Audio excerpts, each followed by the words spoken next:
ఎంతోమంది పోరాట ఫలితంగా ఎంతోమంది విద్యార్థుల ప్రాణత్యాగాల వలన తెలంగాణ రాష్ట్రం వచ్చి 13 సంవత్సరాలు అవుతా ఉన్నది.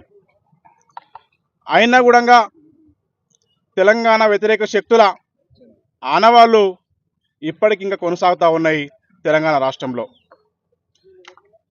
వీళ్ళకి తెలంగాణ మీద ఇంకా విద్వేషం పోలేదు, ఇంకా తెలంగాణ పట్ల వీళ్ళకి ఇంకా కోపంగానే ఉన్నారు. ఇంకా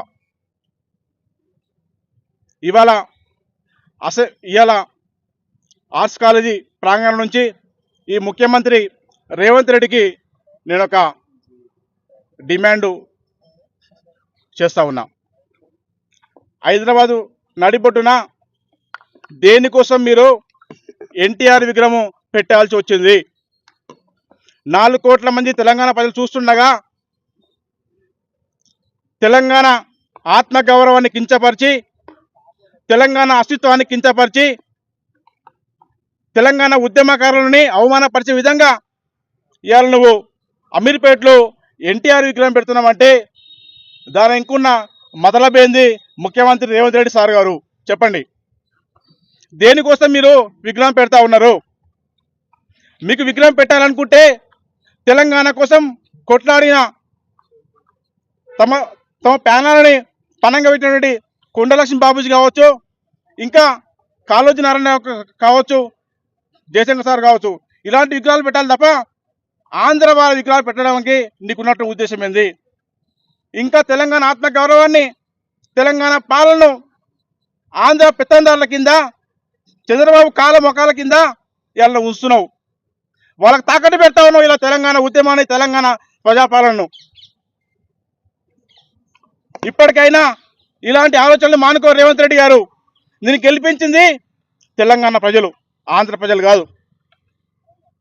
ఒకవైపు రైతులు ఒడ్లు కోనలే అని చెప్పేసి నానా గోసలు పడి ఏడుస్తూ ఉన్నారు రోడ్ల మీద. నువ్వేమో ఆంధ్రుల విగ్రహాలు ఆవిష్కరించుకుంటా నవ్వుకుంటా ఇక్కడ తిరుగుతూ ఉన్నావు. ఏమైనా నీకేమైనా జ్ఞానం ఉందా? తెలంగాణ ప్రజలారా, రేవంత్ రెడ్డి చేసిన ప్రజాపాలన ఒకసారి ఆలోచించండి. ఆంధ్ర వాళ్ళు చెప్పుడు మాటలు విని మాత్రమే ఈయన పరిపాలన కొనసాగిస్తున్నాడు ఇక్కడ. కాబట్టి ఈయనకు తగిన బుద్ధి చెప్పాల్సిన అవసరము తెలంగాణ ప్రజలకు ఉన్నదని నేను గుర్తు చేస్తా ఉన్నాను. ఓయూ జేఏసీగా ఒక తెలంగాణ ఉద్యమకారుడిగా నేను ఈ రాష్ట్ర ప్రభుత్వాన్ని డిమాండ్ చేస్తా ఉన్నాను. మీరు వెంటనే ఈ విగ్రహాలు తొలగించండి, లేకపోతే ఆంధ్ర విగ్రహాలు తొలగించండి, లేకపోతే మిలియన్ మార్చ్ తరహాలో తెలంగాణ విద్యార్థులు ఉద్యమకారు అందరూ కూడా వ్యూహాలు పొందాల్సి వస్తుంది, ఆలోచించాల్సి వస్తుందని చెప్పేసి హెచ్చరిస్తూ ఉన్నాం.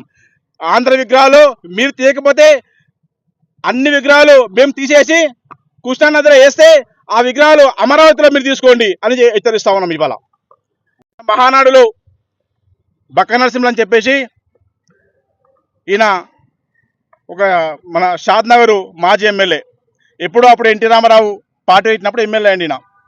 ఈయన గురించి మీకు తెలియదు, నేను చెప్తా ఈయన గురించి. ఈయన తెలంగాణ ఉద్యమంలో శ్రీకృష్ణ కమిటీ ప్రజాభిప్రాయకరణ సేకరణ కోసం షాద్నగర్ పోయినప్పుడు ఆ శ్రీకృష్ణ కమిటీకి తెలంగాణ వద్దు అని చెప్పేసి లెటర్ ఇచ్చిన సన్యాసి ఈ బక్క నరసింహులు. ఆ లెటర్ ఇచ్చినందుకోసము అప్పుడు చంద్రబాబు నాయుడు శాలరీ ఇస్తున్నాడు. ఆ శాలరీ అప్పటి నుంచి ఇప్పుడు కొనసాగుతుంది.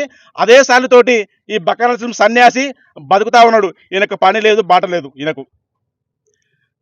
ఇంకోటి ఏంటంటే ఈయన పొలిటి బ్యూరో సభ్యుడు అని చెప్పేసి, ఈయన రాష్ట్ర అధ్యక్షుడు అని చెప్పేసి ఏదో గప్పాలు కొడతారు కదా. ఈయన సొంత ఊరు లింగారెడ్డిగూడ గ్రామం. ఈయన లింగారెడ్డిగూడ గ్రామంలో గత ఎన్నికల్లో ఎంపీటీసీ సర్పంచ్ ఎలక్షన్లు వస్తే ఈయన ఊర్లలో ఒక అభ్యర్థిని పెట్టిండు, టీడీపీ తరఫున ఒక అభ్యర్థిని పెట్టిండు.